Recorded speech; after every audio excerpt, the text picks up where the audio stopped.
बिस्मिल्लाहिर्रहमानिर्रहीम। गुमनाम हीरो के मुअज़्ज़ज़ नाज़रीन, अस्सलामु अलैकुम। आइए चलते हैं कहानी की तरफ।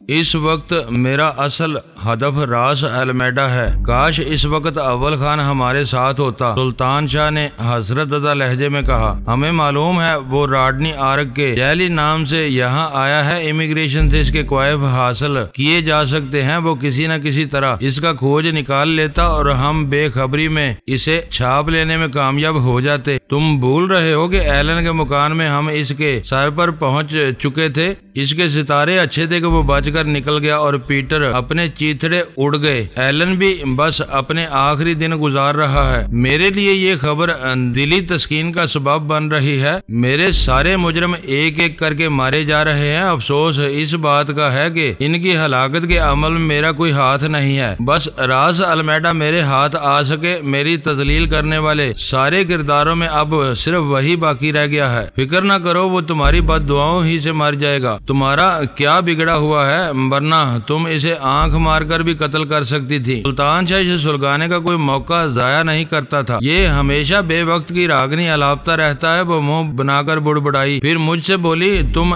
नंबर ट्रेस करने वाले जदीद तरीन फोन के बारे में बिला वजह फिक्रमंद हो। पाकिस्तान को तीसरे दर्जे का मुल्क समझते हुए इन्होंने यहाँ ऐसी जदीद तरीन इजादात इस्तेमाल करने की जरूरत महसूस नहीं की होगी। बेफिक्र रहो कि यहीं से बात करो। अब फोन पर तुम इसे खुलकर खरी खरी नहीं सुना सकोगे। गुजाला और सुल्तान शाह ने भी बेबीरा की तायद की और मुझे इनका मशवरा मान लेना पड़ा। पहली 3 कोशिशों में गैरी हार्ट का नंबर मसरूफ मिला। मेरी निस्बत में ये इस बात का सबूत था कि गैरी हार्ट अपने ठिकाने पर मसरूफ था और मुसलसल फोन पर राब्ते कर रहा था। नंबर मिलाने से कबल मैंने जंक्शन बक्स से वो तार अलग कर दिए थे जो मेरी ख्वाबगाह की एक्सटेंशन को जा रहे थे। मकसद ये था कि नादरा हमारी गुफ्तगू में दखल अंदाज ना हो सके। चौथी कोशिश बारावर साबित हुई। मैं जेफ मिलर से हासिल किए हुए ऑपरेटर्स पर गैरी हार्ट की आवाज सुन चुका था, इसलिए फौरन ही पहचान गया कि रिसीवर इसी ने उठाया था। मगर मैंने फिर भी अनजान बनकर अंग्रेजी में कहा, मैं गैरी हार्ट से बात कराओ। तुम कौन हो? दूसरी तरफ से फाड़ खाने वाले लहजे में सवाल किया गया। मैं इसका सुतीला या मुश्तरका बाप हूँ। मेरा नाम डैनी है। मैं oh Danny bastard, you son of a bitch. मेरे तार भी फिक्रों पर वो गुस्से से उबल पड़ा। तुम्हारी ये हरदा सराइयां बहुत जल्द हमेशा के लिए बंद करा दी जाएंगी। तुमको ये नंबर किस हरामजादे ने दिया है? इस खोसट बुलडॉग का नाम जेफ मिलर है। मुझे हैरत है कि इसे गायब हुए कई घंटे गुजर चुके हैं और तुम अभी तक अपनी बेट में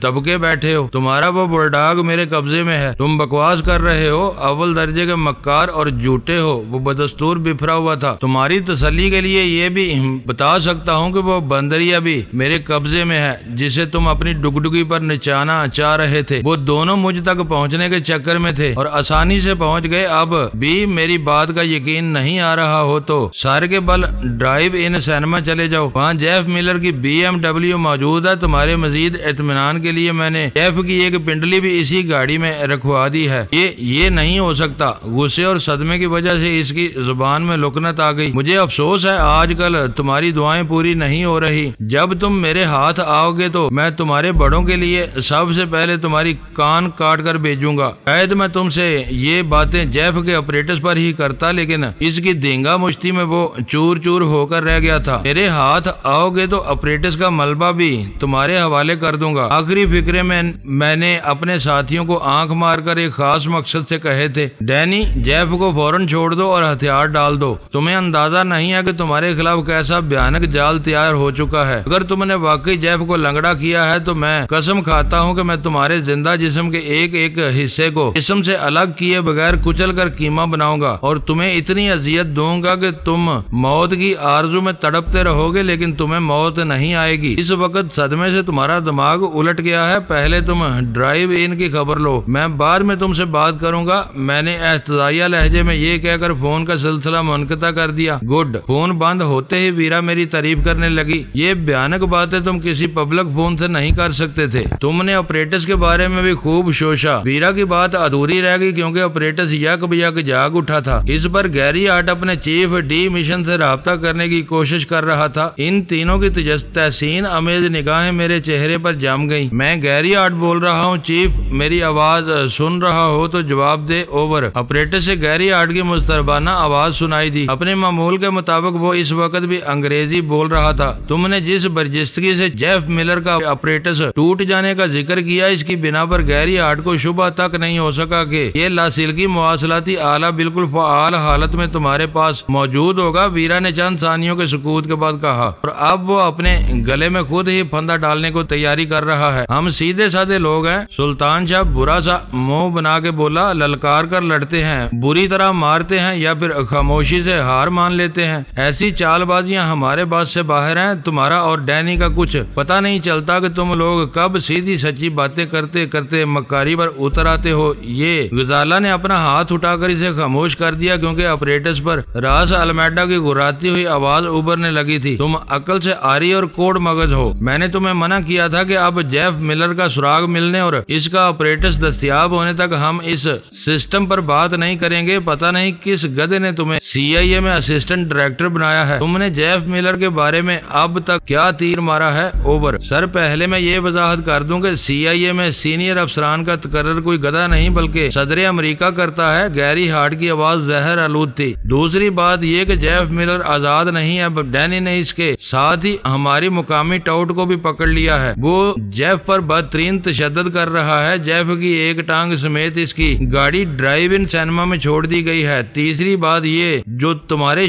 लिए शायद अहम तरीन हो, ये है कि डैनी के साथ तसादम में जेफ का ऑपरेटर्स बुरी तरह तबाह हो चुका है और डैनी को इसके बारे में बदतरीन खलश है। चंद सानियों पहले डैनी ने मुझे फोन किया था। मेरा ख्याल है वो झूठ नहीं बोल रहा था। ओवर। ओह, रास अलमेडा की मजरूह गुराहट से दरिंदगी झलक रही थी। डैनी के मुकाबले में भारी जानी नुकसान उठाने के बावजूद तुम इस खबीस मखलूक की फितरत को नहीं समझ सके। वो जलते तवे पर बैठकर भी कोई बात कहे तो इस पर आंखें बंद करके यकीन नहीं किया जा सकता। इसके कौल और फेल में जमीन और आसमान का तजाद होता है। अगर तुम्हारी मालूमात सिर्फ डैनी की गुफ्तगू पर मुनहसर हैं तो यकीन रखो कि वो तुम्हें किसी चूहे दान में फांसने की तैयारी कर रहा होगा। हो सकता है कि इसने जेफ को भी अपनी रवायती सफाकी का निशाना बनाकर मौत के घाट उतार दिया हो और तुम्हें दहशत अदा करने के लिए इसकी लाश से एक टांग काट कर अलग कर ली हो। अब तुम्हें अपने साये से भी होशियार रहना होगा। ओवर। शुक्रिया चीफ। गैरी हार्ट की आवाज काटदार हो गई। ये डैनी से मेरा पहला मुकाबला है। मुझे मालूम नहीं था कि वो तुम्हारा पालतू हरीफ है और तुम इसके हाथों हजीमत उठाने के बाद इसकी फितरत के बारे में बहुत कुछ जान चुके हो। मेरी आरजू है कि मैं इस पर रिसर्च करने की बजाय पहले ही बार में इसे निश्तो नाबूद कर दूं। मैंने अपना एक आदमी नादरा के घर की तरफ भेजा था। वो खबर लाया मकान बिल्कुल खाली पड़ा हुआ है। ऐसा मालूम होता है जैसे वहाँ रहने वालों को उजलत या मजबूरी के आलम में कहीं जाना पड़ गया हो। अब एक और पार्टी तफसीली देखभाल के लिए इधर गई हुई है। मैं इसकी वापसी का इंतजार नहीं कर सकता। किसी को फौरन ही ड्राइव इन सिनेमा की तरफ भेजना पड़ेगा। ओवर। अरे तुम्हारा लबो लहजा बागियाना है। शायद अपने ओहदे की बिना पर तुम किसी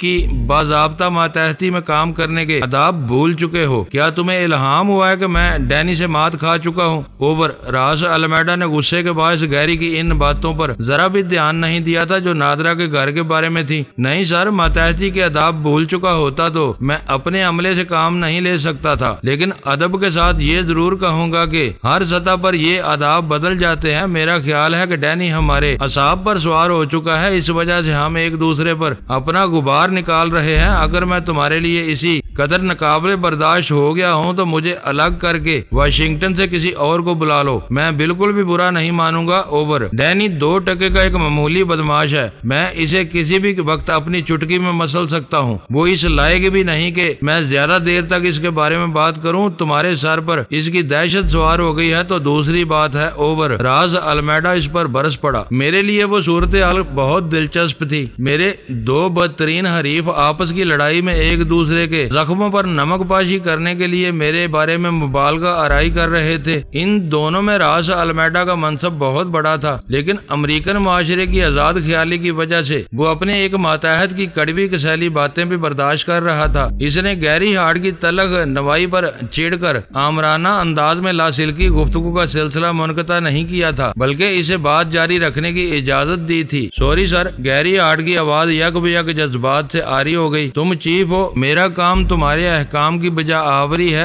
मेरा ख्याल है कि मैं जेफ मिलर के बारे में जरूरत से ज्यादा जज्बाती हो गया था। मुल्क और कौम की नामूस के लिए दुनिया भर में हम जैसे न जाने कितने अमेरिकन हर रोज मरते रहते हैं। इनकी तादाद में एक का इजाफा होने से कोई क़यामत नहीं आ जाएगी। मुझे हुक्म दो, मैं इसकी हरफ बे हरफ तामील करूंगा। मैं अपने रवैये पर तुमसे माजरत चाहता हूँ। ओवर। जहर में बुझे हुए इन अल्फाज और फिक्रों से इसकी दिली कदूरत साफ जाहिर हो रही थी, लेकिन इसने अपने लहजे पर काबू रख कर अपने चीफ की मजीद बरहमी की राह मसदूद कर दी थी। रास अलमेडा ने फौरन कोई जवाब नहीं दिया। लाइन पर कई सानियों तक सनसनीखेज सकूत तारी रहा। फिर रास अलमेडा की पुरसुकून आवाज उभरी, आने वाला वक्त बताएगा कि तुम्हारी माजरत में कहाँ तक नेक नीति का अंसर शामिल है। इस वक्त हमें काम करना है। मैं मुहाज आराई को तूल नहीं दूंगा, लेकिन मैं एक बार फिर कह रहा हूँ कि अब तक जेफ मिलर का तबाहशुदा ऑपरेटस हमारे हाथ नहीं आ जाता। ये सिस्टम कतई गैर महफूज है। कुछ पता नहीं कि कौन खामोशी से हमारी सारी गुफ्तगू सुन रहा हो। मैं अंधाधुंध खतरात मोल लेने का आदी नहीं हूँ। ओवर। लेकिन मेरे पास तुमसे बराह रास्त राब्ते का कोई और जरिया नहीं है। ओवर। ना हो तुम ब्लैक हाक के जरिए हर वक्त मुझे पैगाम दे सकते हो। ये ऑपरेटस सिर्फ नागजीर जरूरियात के लिए मुहैया किए गए हैं। सारा पैगाम मिलने पर जरूरत के मुताबिक मैं खुद राब्ता कर सकता हूँ। ओवर। बाद मामलात में पर फौरी फैसला दरकार होता है। इनमें हम ताखीर के मुतहम्मल नहीं हो सकते, लेकिन तुम इसी तरीकाकार को जारी रखना चाहते हो तो मैं मोहतात रहूंगा। तुम मेरी आवाज नहीं सुनोगे। मेरा हर पैगाम ब्लैक हाक के जरिए मिलेगा। अब ये बताओ कि मेरे लिए क्या हुक्म है। जज्बात का उबाल खत्म हो जाने के बावजूद मैं जेफ के लिए फिक्रमंद हूँ। ओवर। मैं तुम्हारी फिक्रमंदी में बराबर का शरीक हूँ, लेकिन मैं बदनसीब जेफ के लिए खुदकशी नहीं कर सकता। तुम इसके गहरे दोस्त हो। गाड़ी लेने के लिए तुमको खुद ड्राइव इन सिनेमा जाना चाहिए। ओवर। चीफ गैरी हार्ट की आवाज में भरपूर एहतजाज सिमट आया। क्या तुम मेरे आजादाना इजहार राय की सजा तजवीज कर रहे हो? तुम जानते हो कि वो कार डैनी ने वहाँ भिजवाई है। इसके आदमी कार की निगरानी कर रहे होंगे। मैंने इधर का रुख किया तो वो खूनी भेड़िए मुझे जिंदा नहीं छोड़ेंगे। ओवर। ये तुम्हारी खाम ख्याली है। हल्की सी सफाकाना हंसी के बाद रास अलमेडा की आवाज सुनाई दी। डैनी तुम्हें नहीं छेड़ेगा। इस वक्त वो तुम्हें जेफ मिलर की कटी हुई टांग दिखाकर दहशत अदा करना चाहता है। तुम इत्मीनान से जेफ की कार ले आओगे। वैसे भी तुम्हें बेयारो मददगार नहीं छोड़ा जाएगा। डैनी की आदमी अगर तुम्हारा पीछा करेंगे तो मेरे कुछ आदमी इनके अकब में मौजूद होंगे। वो तुम्हें मारना चाहेंगे तो खुद भी जिंदा नहीं बच सकेंगे। ओवर। एक ही बात है। गैरी हार्ट की बुड़बुड़ाहट सुनाई दी। तुम मुझे चारे के तौर पर इस्तेमाल करना चाह रहे हो। तुम्हें मेरे अंजाम से ज्यादा इन लोगों तक रसाई की फिक्र है जिनके सरों पर खून सवार है। मेरा ख्याल है कि मैंने अपने दिल की बातें जुबान पर लाकर संगीन गलती की है। काश मुझे मालूम होता कि तुम कौन हो और तुम्हारा मिजाज कैसा है, तो मैं इसी लिहाज से आफियत के रास्ते का इंतखाब करता। मैं यहाँ इस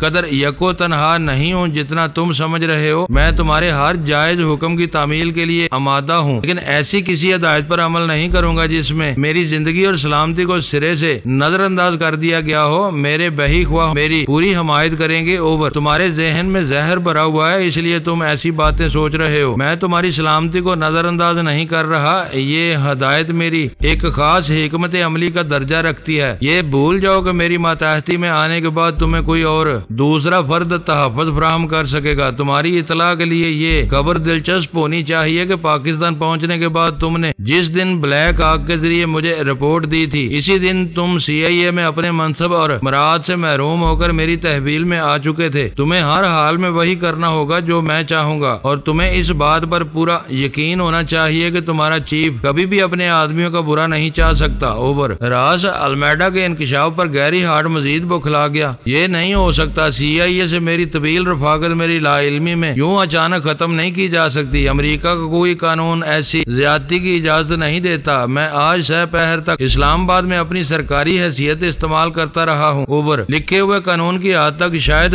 तुम्हारी बात दुरुस्त हो, मगर मुस्तहकम रवायतें भी कानून का दर्जा रखती हैं। कानून पर हरफ पे हरफ अमल करके कोई बड़ा खुफिया इदारा चंद रोज भी कायम नहीं रह सकता। जहाँ तक तुम्हारी सरकारी हैसियत के इस्तेमाल का ताल्लुक है, वो हमारी चश्मपोशी का नतीजा है। जब तक तुम हमारे लिए सूदमंद रहोगे, तुम्हें हर आजादी मिली रहेगी। जो ही तुम्हारे नजरियात में तब्दीली आई, पाकिस्तानी हुकाम को हकायक से आगाह कर दिया जाएगा। ओवर मेरे खुदा, तुम मुझे धमकियां दे रहे हो चीफ। ये याद रखना कि तुम मुझे अमेरिका का अव्वल खान नहीं बना सकोगे। CIA एक आईनी इदारा है, वहाँ मैं अपने हक के लिए आखिरी दम तक लड़ूंगा। ओवर जरूर लड़ना, बेपरवाही से कहा गया। फिलहाल मैं सिर्फ ये जानना चाहता हूँ कि मेरी हिदायत पर अमल करने के बारे में तुम्हारा क्या इरादा है। मैं अपना सारा वक्त तुम्हारे साथ बर्बाद नहीं कर सकता। ओवर इस वक्त तुमने मेरे असाब को हिलाकर रख दिया है। गैरी हार्ट बोझल और शिकस्ता आवाज में बोला, मैं इस वक्त कोई सही फैसला नहीं कर सकता। मुझे सोचने के लिए मोहलत दरकार है। सही फैसले पर पहुंचते ही मैं तुम्हें या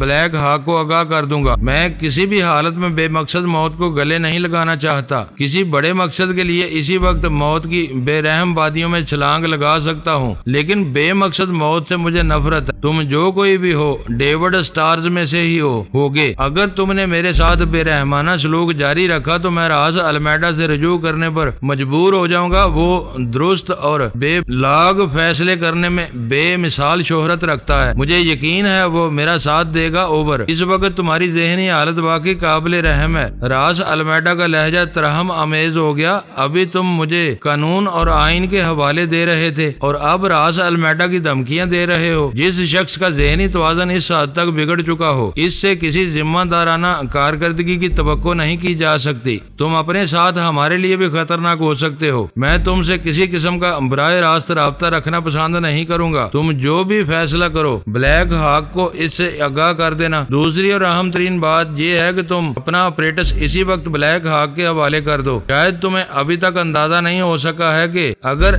जेफ का ऑपरेटस डैनी के कब्जे में है और वो इस वक्त खामोशी से हम दोनों की गुफ्तगू सुन रहा है, तो हम कितनी बड़ी तबाही से दो चार हो सकते हैं। ओवर तुम डैनी से खाइफ हो। गैरी हार्ट ने दिल बर्दाश्ता होकर इस पर बराह रास्त इल्जाम आयद कर दिया। इतनी मर्तबा बातें होने के बावजूद मैं तुम्हारे नाम, पते और ठिकाने तक से नावाकिफ हूँ, तो डैनी इन बातों से क्या जान सकेगा। इसे पहले से मालूम है कि वो अपने किन दुश्मनों में गिरा हुआ है। इससे असल खतरा सिर्फ मेरी जान को हो सकता है। अगर वो हमारी बातें सुन रहा है तो इसे मालूम हो गया होगा कि तुम मुझे ड्राइव इन सिनेमा भेजने का जालमाना फैसला कर चुके हो। वो किसी अय्यार चीते की तरह घात लगाकर मेरा इंतजार करेगा और बेखबरी में मेरा काम तमाम करके रिपोश हो जाएगा। तुम्हारा कुछ नहीं बिगड़ेगा, क्योंकि इसके लिए तुम अब भी एक बेनाम आवाज ही रहोगे। मगर ये सारे मफरूदे गलत हैं। मैं तुम्हें बता चुका हूँ कि डैनी ने मेरे किसी इस्तफसार के जवाब में बरसबील तज़किरा ऑपरेटर्स की तबाही के बारे में बताया था। दुनिया का कोई मकार तरीन फर्द भी ऐसा फिलबदी और बेसाख्ता झूठ नहीं बोल सकता। जेफ मिलर के साथियों से बराह रास्त राब्ते का एक जरिया इसके हाथ आते आते तबाह हो गया था, जिस पर इसे कलक था, और डैनी ने इसका इजहार कर दिया। तुम मेरे बास हो। मैं कह चुका हूँ कि तुम्हारे किसी हुक्म से सरताबी नहीं करूंगा। तुम मुझे ऑपरेटर्स की सहूलत से महरूम करने का फैसला कर चुके हो, तो ये तुम्हारा हक है। तुम्हारे इस हक के एहतराम में मैं अपना ऑपरेटर्स ब्लैक हाक को दे दूंगा। ओवर मैं तुम्हारे फैसले का मुंतजर रहूंगा। Over and all. रास अलमेडा ने गुफ्तगू का सिलसिला मुनक़ता कर दिया। हम चारों चंद सानियों तक हैरत से खामोश बैठे एक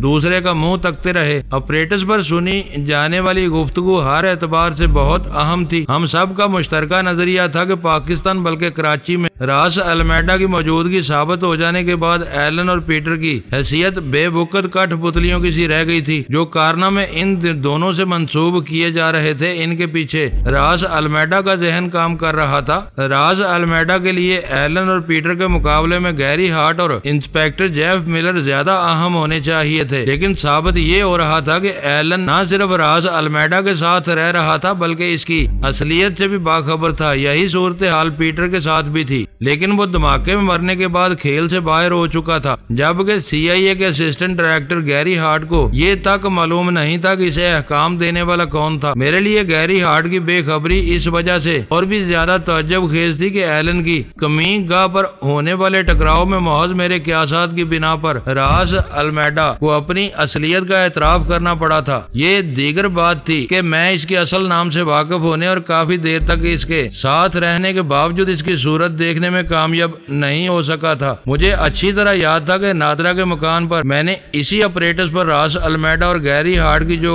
गुफ्तगू सुनी थी, इसमें रास अल्मेडा ने वाज़े अल्फाज में गैरी हार्ट को मेरा और कार्डियो इलेक्ट्रॉनिक स्विच का हवाला दिया था। एलन की कमीगाह पर मेरी कार्रवाई के ज़िमन में वो अपना जिक्र करते करते खामोश हो गया था। ये बात मेरी समझ में नहीं आ रही थी कि गैरी हार्ट ने एलन से अपने चीफ के बारे में कुछ जानने की कोशिश क्यों नहीं की थी। एक इम्कान ये भी हो सकता था कि गैरी हार्ट ने बाला ही बाला अपने चीफ के बारे में सब कुछ जान लेने के बावजूद अपनी जुबान बंद रखी हो। मगर सवाल ये पैदा होता था कि फिर गैरी हार्ट ने चीफ से उलझ गुफ्तगू करते हुए इंतहाई मायूसी के आलम में ये क्यों कहा कि अगर इसने इसके साथ बेरहमाना सलूक जारी रखा तो वो रास अल्मेडा से रजू करेगा। वो पुरपेश तजादात देर तक मुझे सताते रहे। जब हम चारों अपने तबादला ख्याल शुरू किया तो मैंने सबसे पहले अपनी उलझन दूसरों के सामने पेश कर दी। गजाला ने खिलाफे मामूल बहुत गौर और तवज्जो से मेरी बात सुनी। इसकी फरमाइश पर मुझे वो मुकालमे दोहराने पड़े जो रास अल्मेडा ने पहली बार गैरी हार्ट से गुफ्तगू करते हुए मेरे और एलन के बारे में अदा किए थे। बात बिल्कुल साफ है, आप बिला वजह उलझ रहे हैं। मेरे खामोश होने पर गजाला ने इत्मीनान से कहा, क्या साफ है, मैं वही जानना चाहता हूँ। मैंने इसकी आंखों में आंखें डालकर कहा। वीरा और सुल्तान शाह की मुस्तस्फिराना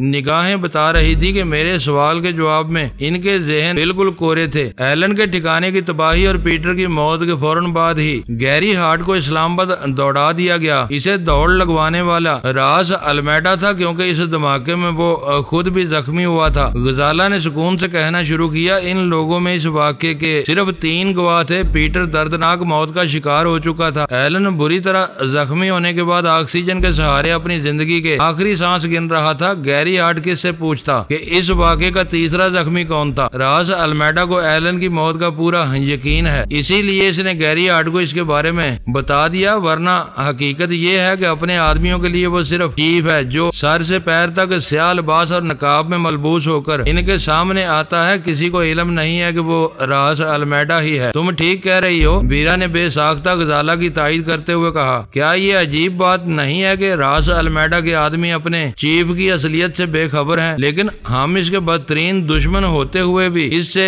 बखूबी वाकिफ हैं। और मजे की बात ये है कि खुद रास अल्मेडा इस अजीबो गरीब सूरत हाल से पूरी तरह बाखबर है। सुल्तान शाह बोला, बात कुछ दिल को लग रही है। मैंने तारीफी लहजे में गजाला से कहा, हकीकत ये है कि इसकी बारीक वजाहत ने मेरे जहन के मुताबिक नंबर हमारे पास मौजूद है। हम बराह रास्त इससे बात करके इसे बता दें कि इसका चीफ रास अल्मेडा ही है, तो वो हमारे साथ भरपूर तावन पर आमादा हो सकता है। इन सीक्रेट एजेंटों की फितरत से वाकिफ नहीं हो, वरना ये तजवीज पेश न करते। वीरा ने संजीदगी से कहा, पुराने और गाग एजेंट अपनी गर्दन कटवा लेते हैं, लेकिन अपने मिशन से कभी गद्दारी नहीं करते। चीफ की असलियत का इंकिशाफ इसे हैरत और सदमे से जरूर 2-4 कर देगा, लेकिन वो फिर भी हमें डबल क्रॉस करने की कोशिश करेगा। ये एक मफरूजा है, हमें इसे तोड़ने की कोशिश जरूर करनी चाहिए। सुल्तान शाह ने इसरार किया। मुअज़्ज़ज़ नाज़रीन, लाइक करें, शेयर करें और कमेंट्स बॉक्स में पाक आर्मी जिंदाबाद, पाकिस्तान पाइंदाबाद का नारा ज़रूर दर्ज करके अपने मुल्क पर फ़ख्र करें और पाकिस्तान की बुनियादें मजबूत करने में अपना किरदार अदा करें। वीडियो देखने का शुक्रिया। मुअज़्ज़ज़ नाज़रीन, अपना ख्याल रखिएगा और हमारे चैनल का भी। ISI पाक आर्मी जिंदाबाद, पाकिस्तान पाइंदाबाद।